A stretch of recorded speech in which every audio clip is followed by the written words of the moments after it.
Doctor Babu Rajendra Prasad ಅವರ ಜೀವನ ಚರಿತ್ರೆ 1884 ಡಿಸೆಂಬರ್ 3ರಂದು ಬಿಹಾರ್ ಜಿರಾದಿ ಎಂಬ ಹಳ್ಳಿಯಲ್ಲಿ ಜನಿಸಿದರು.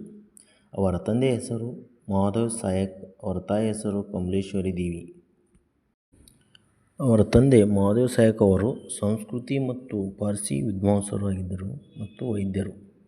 ತಾಯಿ ಕಮಲೇಶ್ವರಿ ದೇವಿ ಸಂಪ್ರದಾಯಸ್ಥರು, ದೈವಭಕ್ತಿ, ಪ್ರತಿದಿನವೂ ರಾಮಾಯಣದ ಕಥೆಗಳನ್ನು ಮಗನಿಗೆ ಹೇಳುತ್ತಿದ್ದರು. ರಾಜೇಂದ್ರ ಪ್ರಸಾದ್ ಅವರು 12ನೇ ವಯಸ್ಸಿನಲ್ಲಿ ರಾಜವಂಶಿ ದೇವಿಯೊಂದಿಗೆ ಮದುವೆಯಾಯಿತು. ಅವರ ಶಿಕ್ಷಣ ಕಾನೂನು ಕ್ಷೇತ್ರದಲ್ಲಿ ಪ್ರಾವೀಣ್ಯ ಪಡೆದಿದ್ದು, ಅವರು ಕೋಲ್ಕತ್ತಾ ವಿಶ್ವವಿದ್ಯಾಲಯದಲ್ಲಿ ಪದವಿ ಪೂರೈಸಿದರು. ಡಾಕ್ಟರ್ ಬಾಬು ರಾಜೇಂದ್ರ ಪ್ರಸಾದ್ ಭಾರತದ ಮೊದಲ ರಾಷ್ಟ್ರಪತಿ.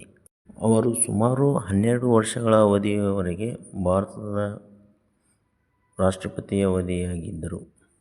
ಅವರು ಮಹಾತ್ಮ ಗಾಂಧೀಜಿಯವರ ನೇತೃತ್ವದಲ್ಲಿ ಅಸಹಕಾರ ಚಳವಳಿ, ಭಾರತ ಬಿಟ್ಟು ತೊಲಗಿ ಚಳವಳಿ ಮತ್ತು ಸತ್ಯಾಗ್ರಹ ಚಳವಳಿಯಲ್ಲಿ ಭಾಗವಹಿಸಿದರು. ಭಾರತ ಸಂವಿಧಾನ ರಚನೆಯಲ್ಲಿ ಪ್ರಮುಖ ಪಾತ್ರ ವಹಿಸಿದ್ದರು. ಅವರಿಗೆ 1962ರಲ್ಲಿ ಭಾರತ ರತ್ನ ನೀಡಿ ಗೌರವಿಸಲಾಯಿತು. ಅವರು 1963ರಲ್ಲಿ ಫೆಬ್ರವರಿ 28ರಂದು ಹೃದಯಾಘಾತದಿಂದ ಪಾಟ್ನಾದಲ್ಲಿ ನಿಧನ ಆದರು.